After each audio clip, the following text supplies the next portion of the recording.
गणेशोत्सव को लेकर शांति समिति की बैठक में समितियों को दिए गए निर्देश।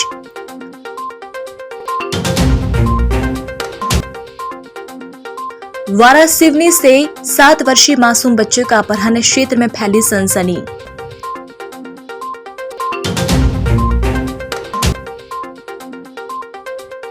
और बड़े तालाबों की नीलामी पर रोक लगाने मछुआ समाज हुआ लामबंद।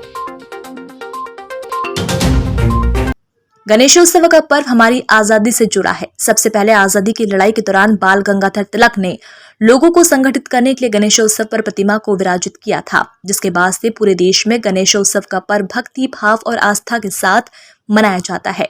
ये बात नगरपालिका अध्यक्ष भारती सुरजीत सिंह ठाकुर ने पुलिस कंट्रोल रूम में आयोजित शांति समिति की बैठक में कही। आगामी 31 अगस्त से प्रारंभ हो रहे 10 दिवसीय गणेशोत्सव पर्व को लेकर 24 अगस्त को शाम को नगर के विभिन्न चौक, चौराहों और सार्वजनिक स्थलों पर गणेशोत्सव में प्रतिमा विराजित करने वाली समिति अध्यक्ष, सचिव और प्रतिनिधि को लेकर बैठक आयोजित की गई थी। इस दौरान नगरपालिका अध्यक्ष ने सभी समिति अध्यक्ष, सचिव और प्रतिनिधियों से अपील की कि वह गणेश प्रतिमा विराजित करने वाले स्थल पर स्वच्छता बनाए रखे। आप अपने उस परिसर में कितनी स्वच्छता रख रहे हैं और दूसरों को भी प्रोत्साहित कर रहे हैं, या दूसरे व्यक्ति देखकर ही मन खुश हो जाता है कि हाँ, इस गणेश उत्सव समिति के परिसर में बहुत ही साफ सफाई है और स्वच्छता। इसके लिए मैं आपको बोलना चाहूंगी कि हम नगर पालिका परिषद की ओर से आपको हर संभव सुविधाएं उपलब्ध करवाएंगे। जैसे कि जब आपका भंडारा का कार्यक्रम होगा तो पानी का टैंकर आप हमें सूचना दीजिए, वो हम आपको उपलब्ध कराएंगे। और डस्टबिन अगर आप खुद कर सकते हैं, 2 बड़े-बड़े डस्टबिन रखिए अपने परिसर में।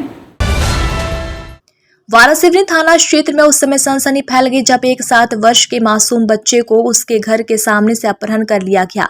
हालांकि पतासाजी की जा रही है, फिर भी दक्ष गौतम का पता नहीं चलने पर क्षेत्र में सनसनी फैली हुई है। जानकारी के अनुसार गुरुवार को शाम 4:30 बजे दक्ष पिता ईश्वरी गौतम अपने घर के सामने खेल रहा था, तभी 2 युवक अपनी मोटरसाइकिल से आकर उसे उठाकर ले गए। और सूत्रों के द्वारा ये भी बताया जा रहा है कि दोनों युवक के चेहरे पर गमछा लगा हुआ था, जिसकी वजह से उनकी पहचान मुश्किल हो रही है।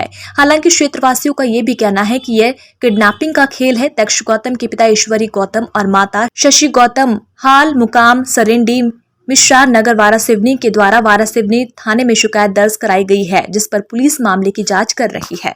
स्कूल से आए तो बच्चों ने कपड़े वगैरह चेंज किए, खाना वाना खाए और नीचे खेलने आए बच्चे। तो मैंने बोला कार पार्किंग में खेलने आए होंगे ऐसा करके।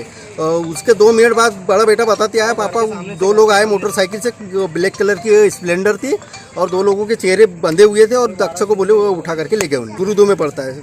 एक आदमी आया था, राज रांगडाले नाम बताया, तो आपसे पापा से मिलने आऊँगा, घर पे आऊँगा, कहाँ रहते हो, क्या रहते हो, कितने बजे स्कूल से आते हो, कहाँ पे खेलते हो, ऐसा करके जानकारी लिया उससे बेटे से। और वो चले गए थे। तो बेटा बता रहा था, पापा आपके कुछ जान पहचान वाला कोई आया था। तो मैंने कौन था बेटा, पहचानते हो क्या? तो बोले मैं नहीं पहचानता। बोले आपके बारे में पूछ रहा था, आपके पापा क्या करते हैं। तो ऐसा वैसा करके जानकारी लिया। तो मैंने बोला होगा कोई जान पहचान वाला, पूछ लिया होगा ऐसा करके। दक्ष गौतम जी लगभग 7 वर्ष का है, क्लास 2 में पढ़ता है। उसको 2 नकाबपोशों ने उनके घर के बाहर से उठा लिया है। उनके पिताजी से भी पूछताछ चली रही है और CCTV फुटेजेस हम लोग देख रहे हैं लगातार उस पूरे रूट के।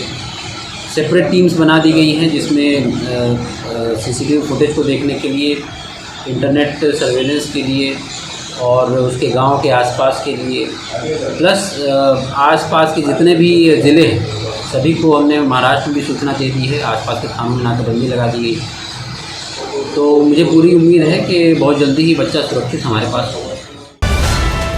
मछुआ सहकारी समितियों के कार्य क्षेत्र और मछुआ समूह ग्रामीण तालाबों को नए सरपंच सचिव द्वारा नीलाम किए जाने पर तत्काल रोक लगाने की मांग को लेकर मत्स्योद्योग सहकारी समिति द्वारा गुरुवार को कलेक्ट्रेट पहुंचकर ज्ञापन सौंपा गया। इस दौरान समिति के पदाधिकारियों ने बताया कि वर्ष 2007 में मछली पालन नीति के अनुसार ग्राम पंचायतों के तालाब नीलाम पर रोक लगा दी गई थी, लेकिन वर्तमान में नवनिर्वाचित सरपंच द्वारा ग्राम पंचायत के बड़े तालाबों को नीलाम किया जा रहा है, जो नियम विरुद्ध है। इस पर तत्काल रोक लगाई जाए।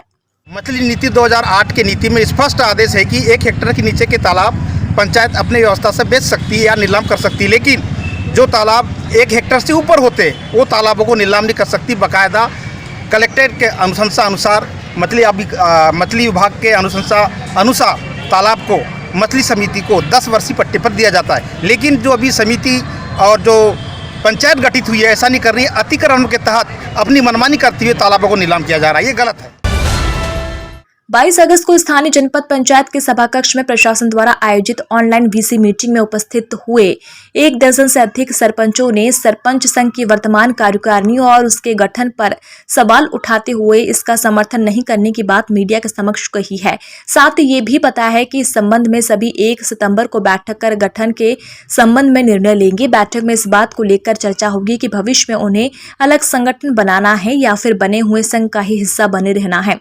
इस दौरान टुइया पर भौरखेर, खैरी, मिरगपुर, चोली, मोवाड़, छतेरा, पुलपुट्टा, सेलोट पार, फूलचुर, बेनी, मोवाड़ी, नीलामा, भंडारवोड़ी, अमई, मोहगांव, घाट, साकड़ी, नवेगांव, भानपुर, झिरिया सहित अन्य ग्राम पंचायतों के सरपंच उपस्थित रहे।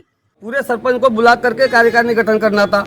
आप तो 10 सरपंच को बुलाकर बंद कमरे में गठन कर दिए। तो ये बताओ, आपने तो उस सरपंचों को क्या समझे, बाकी सरपंचों को, और महिला सरपंचों के लिए आप क्या कर सकते हो? बाकी सरपंचों का अपमान है इसमें, और इसमें बाकी सरपंचों का पूरा अपमान है। तो मैं चाहता हूँ कि आप एक दिन मीटिंग रखें और सर्वसम्मति से अध्यक्ष चुने और समिति गठन करें। मध्य प्रदेश शासन के आयुष मंत्री श्री रामकिशोर नानो कावरे ने आज 25 अगस्त को हट्टा के कन्या हायर सेकेंडरी स्कूल में छात्राओं के साथ संवाद किया और उनकी समस्याओं को सुना। इस दौरान उन्होंने छात्राओं को जाति प्रमाण पत्रों का वितरण भी किया।